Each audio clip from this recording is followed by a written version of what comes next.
10 ఏళ్ల ప్రస్థానంలో జరిగిన మార్పుల గురించి చెప్తున్నారుగా, చెప్పండి.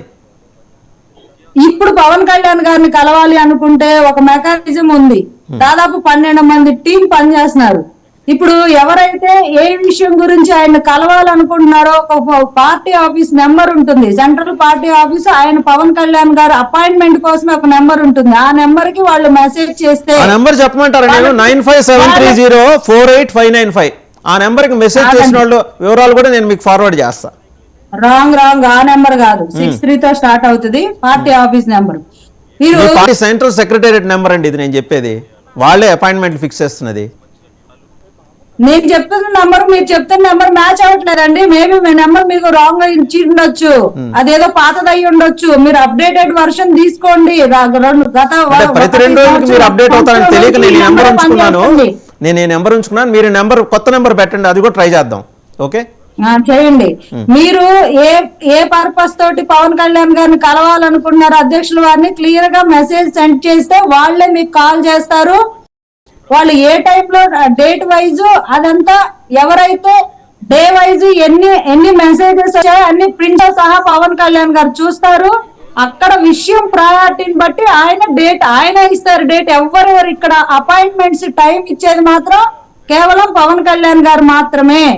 ఇక్కడ ఎవరి అథారిటీ లేదు, ఎవరిది వాళ్ళు చూపించేది లేదు. ఆయనకున్న ఫ్లెక్సిబుల్ టైంలో ఆ ఇష్యూ బేస్ మీద సీరియస్ ఇష్యూ అయితే వెంటనే పిలిపిస్తారు. 1 hour లోనే పిలిపించే అవకాశం ఉంది వాళ్ళు కలవగలిగితే, దగ్గరలో ఉంటే.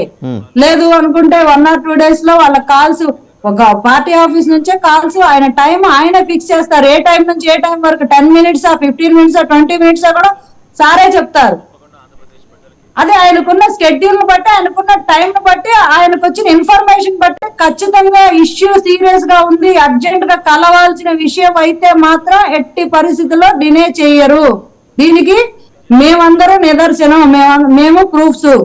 మేము ఎన్నో విషయాల గురించి పార్టీకి ఆయన దృష్టికి వెళ్లాల్సిన ఎన్నో విషయాల గురించి గ్రౌండ్ లెవెల్లో మేమే ఆ నెంబర్ కు వాళ్ళకే ఇచ్చి ఆ నియోజకవర్గాల్లో ఉన్న సమస్యల గురించి, అత్యవసరమైన విషయాల గురించి డైరెక్ట్ గా మెసేజ్ చేయించిన సందర్భాలు కూడా ఉన్నాయి. వాళ్ళకి కాల్స్ వచ్చాయి, వాళ్ళని పిలిపించుకొని మాట్లాడటం జరిగింది, అవుట్పుట్ తీసుకోవడం జరిగింది. వాళ్ళు తీసుకొచ్చిన ఫైల్స్ రికార్డ్స్ అంతా అబ్జర్వ్ చేసి వాళ్ళతో ఒక మీటింగ్ కండక్ట్ చేసి వాళ్ళకి పార్టీ నుంచి ఏం చేయడం కూడా జరిగింది.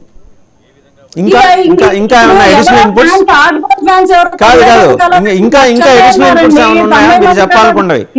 కాదు, మీరు మీ పార్టీలో ఇంత పారదర్శకత ఉందని చెప్పారు, అప్రిషియబుల్. ఇంకేమైనా అడిషనల్ ఇన్పుట్స్ ఉన్నాయా? రవికిరణ్ గారు ఏదో మాట్లాడాలనుకుంటున్నారు ఒకసారి.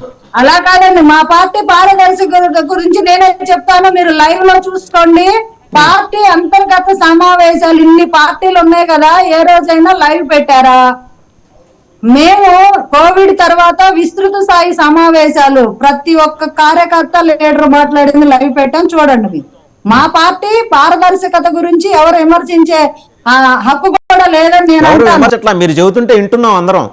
రవికిరణ్ గారు ఏదో అడగాలనుకున్నారు, ఎవరు లైవ్ పెట్టండి, ఆ డేర్ ఎవరు చేయరు. కాంగ్రెస్ పార్టీ జాతీయ స్థాయిలో ఇప్పటికి కొన్ని 100 సార్లు లైవ్ ఇచ్చింది. Kindly cross check. Congress party జాతీయ స్థాయిలో కొన్ని 100 సార్లు అంతర్గత సమావేశాలకు సంబంధించి లైవ్ ఇచ్చిన సందర్భాలు ఉన్నాయి. ఒక్కసారి మీరు గతంలోకి వెళ్ళి చెక్ చేయండి. ఈ లోపల మీరు చెక్ చేసుకుంటూ ఉండండి. రవికిరణ్ గారు మాట్లాడతారు. రవికిరణ్ గారు, ఇంతవరకు ఏ పార్టీ అన్నారు? మీరు ఇంతవరకు ఏ పార్టీ అన్నారు? మీరు ఇంతవరకు ఏ పార్టీ అన్నారు కాబట్టి ఆ ప్రస్తావన చేశాను. గో, మీరు కాంగ్రెస్ పార్టీ చెక్ చేసుకోండి. సోషల్ మీడియా లేని రోజుల్లోనే వాళ్ళు లైవ్ ఇచ్చిన సందర్భాలు ఇంత వేగంగా లేని రోజుల్లోనే ఉన్నాయి. ఈ రోజుకి కాంగ్రెస్ పార్టీలో ఆ సంస్కృతి ఉంది. మళ్ళీ మీ దగ్గరకు వస్తాను రవికిరణ్ గారు.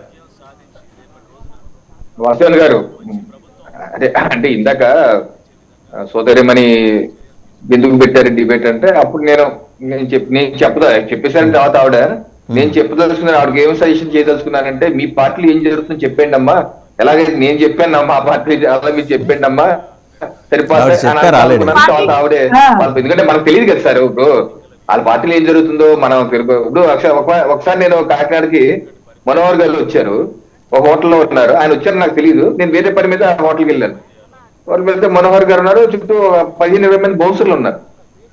నాకు అర్థం కాలేదు, ఇప్పుడు పార్టీ కార్యకర్తలు బౌన్సర్లు ఇంతమంది ఉన్నారు, మరి కార్యకర్తలు ఎలా కలుస్తారు అంటే బౌన్సర్ కల్చర్ అంటే మనం కొంత ఆ పార్టీ కొంత ఎగ్జామ్షన్ ఇవ్వాలి, ఎందుకంటే అది సెలబ్రిటీ కాబట్టి కొంత హడావిడి ఎక్కువ ఉంటుంది. దాంట్లో అప్పుడు నేను మనసులో అనుకున్నాను, ఎందుకంటే పవన్ గారికి ఖచ్చితంగా మనం ఎంతమంది honor బంధువులు చేయాల్సిందే, అది ఉంటే, honor పవన్ కళ్యాణ్ చేయాల్సిందే. గారికి ఎంతమంది బంధువులు ఉంటారు, మరి మామూలు ఎలా కలుస్తారు, ఇలా కలిసే పరిస్థితి లేకపోతే నాయకుడు అన్నవాడు ప్రజా సమస్యలు ఎలా తెలుస్తాయి అని నేను మనసులో అనుకున్నాను అనమాట. అంటే వాళ్ళకున్న లిమిటేషన్స్ కూడా కొంత ఇబ్బంది. మీరు బౌన్సర్ల గురించి ప్రస్తావన చేశారు కాబట్టి మీరు ఇప్పుడు బౌన్సర్ల మిగతా గురించి ప్రస్తావన నాయకులు చేశారు వేరు, కాబట్టి పవన్ కళ్యాణ్ గారు సెలబ్రిటీ, ఆయన మీద ఆయనకి థ్రెట్ ఉంటుంది కాబట్టి ఆయన రక్షణ మాకు ముఖ్యం. ఆయన అనే వ్యక్తి క్షేమంగా ఉండాలి. దాంట్లో ఎవరికి డిస్ప్యూట్ లేదండి. మీరు దాంట్లో ఎవరికి ఏం డిస్ప్యూట్ లేదు. నేను కూడా ఆయన చెప్పింది ఓకేనే అంటున్నాను. గ్యాప్ ఇచ్చి ఆయన అన్నది మీరు గమనించండి కైండ్లీ. మీరు ఆయన అన్నది మనోహర్ గారు ఉన్నారు, బౌన్సర్లు ఉన్నారు అని, అక్కడ పవన్ కళ్యాణ్ గారు లేరు. అది ఆయన చెప్తున్నది. మనోహర్ గారు అయినా సరే కూడా మాకు ఈ మధ్య కొన్ని ఇన్సిడెంట్స్ లో దాడులు జరిగాయండి, అవన్నీ బయటికి రాలేదు. దానివల్ల మేము అదే రవికిరణ్ గారు మీరు గురించి ప్రస్తావన చేశారు కదా, 4% పవన్ కళ్యాణ్ మాత్రం థ్రెట్ ఉంది, పోలీస్ సెక్యూరిటీ కావాలి, వేణుగారు ఒక్క నిమిషం కావాలి. 50% జగన్మోహన్ రెడ్డి మాత్రం గాలి తిరుగుతా ఉండాలి, ఆయనకేం థ్రెట్ ఉండదు. ఆయన మాత్రం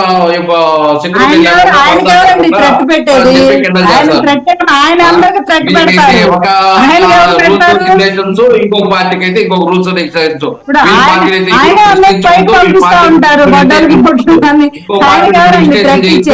విమర్శించవచ్చు.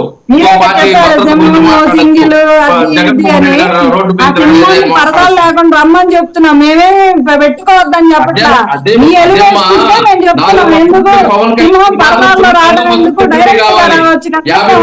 జగన్మోహన్ రెడ్డి గారు మాత్రం ఏమాత్రం కదా. పవన్ కళ్యాణ్ గారు ప్రైవేట్ సెక్యూరిటీ పెట్టుకున్నాడు, ఏం ప్రజల డబ్బు ఏం పెట్టుకోవట్లేదు. ప్రజల డబ్బుతో కట్టిన ట్యాక్స్ తో కట్టిన డిపార్ట్మెంట్ వాడట్లా పవన్ కళ్యాణ్ గారు. ఆయన గ్లామరస్ కోసం గన్ మ్యాన్ పెట్టుకొని తిరుగుతున్నాడు. ఆయన కూడా ప్రతిపక్షంగా ఉండేటప్పుడు ఆయన కూడా పర్సనల్ సెక్రటరీ పెట్టుకుని మెయింటైన్ చేశాడు. ఆ రోజు కూడా ప్రభుత్వంలో, ఇప్పుడు ప్రభుత్వంలో ముఖ్యమంత్రి అయినాడు కాబట్టి ఇప్పుడు ప్రభుత్వం ఇస్తా ఉంది, కేంద్ర ప్రభుత్వం ఆదేశాల మేరకు భద్రత కల్పిస్తుంది. కానీ జగన్మోహన్ రెడ్డి గారు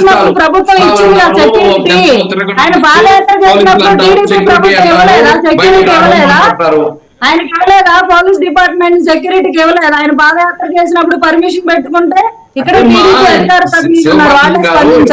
మీ నాయకుడు మాత్రం థ్రెట్ ఉంది.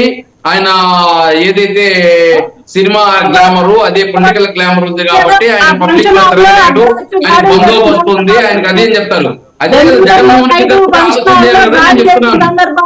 పెట్టుకోవద్దు. నేను మీకు ఉండే వాళ్ళకే మీకు అంత భయంగా ఉంటే 50% వాళ్ళ కేంద్ర ప్రభుత్వం ఎంత భద్రత ఇవ్వాలి? 2000 మంది చొరబడి చేసిన సందర్భాలు ఉన్నాయి. అవన్నీ అబద్ధాలే ఏంటి? మీకు ఇంటెలిజెన్స్ రిపోర్ట్ కదా, అది మీకు కూడా తెలుసు కదా. మీరు చేసింది మీకు తెలియకుండా ఎలా ఉంటుంది? ఇప్పుడు థ్రెట్ ఉంది.